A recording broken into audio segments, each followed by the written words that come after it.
Hello, আসসালামু আলাইকুম। আজকে আমরা যাচ্ছি ফরিদপুরের বলমারীতে।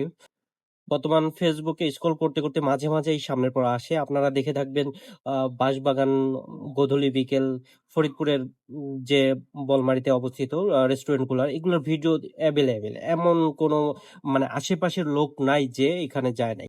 যেহেতু আমাদের ঠিকানাও বলমারী উপজেলায়, তো সেই সুবাদে অনেকবারই যাওয়া হয়। আমরা যখন যাইতাম এইখান দিয়ে আমার বন্ধুরা বলাবলি করতাম যে এত সুন্দর একটা জায়গা, প্রকৃতির মাঝে হারিয়ে যাওয়ার মতো একটা জায়গা।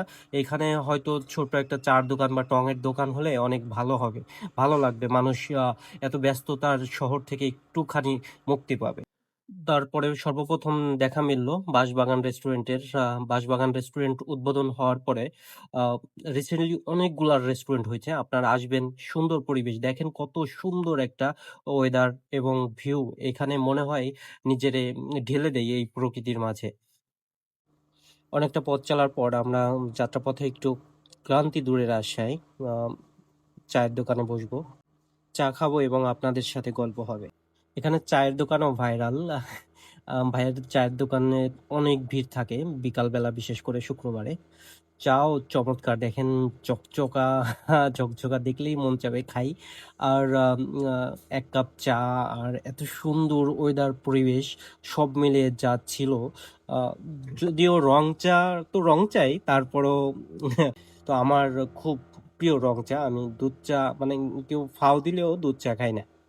রং চাটাই আমার খুব ফেভারিট। তাই বলি, যদি আপনার হাতে একটু সময় থাকে, একটা রং চা হইলেও এখানে এসে খায়েন।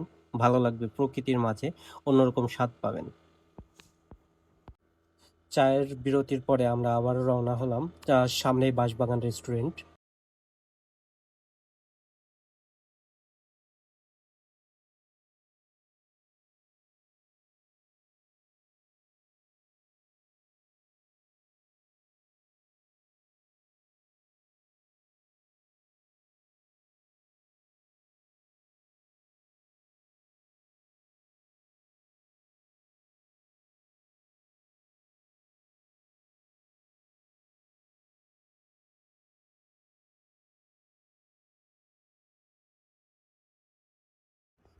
এবার চলে আসলাম বাঁশবাগান রেস্টুরেন্টে।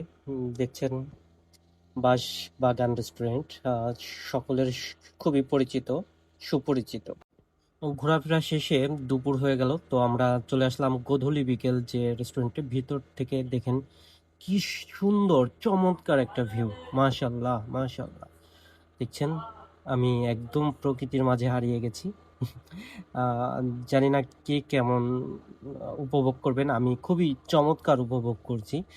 আমার মন ভরে গেছে আসলে। যেহেতু দুপুরবেলা, তো আমরা কিছু খাবার নিলাম। খাবারের মানটা আরো ভালো হওয়ার দরকার ছিল। তারপরও আ সবচাইতে বেশি উপভোগ করছি আমরা প্রকৃতির মাঝে এত সুন্দর একটা জায়গা। আ ধন্যবাদ সবাইকে। আপনারাও আসবেন সময় করে, আশা রাখি।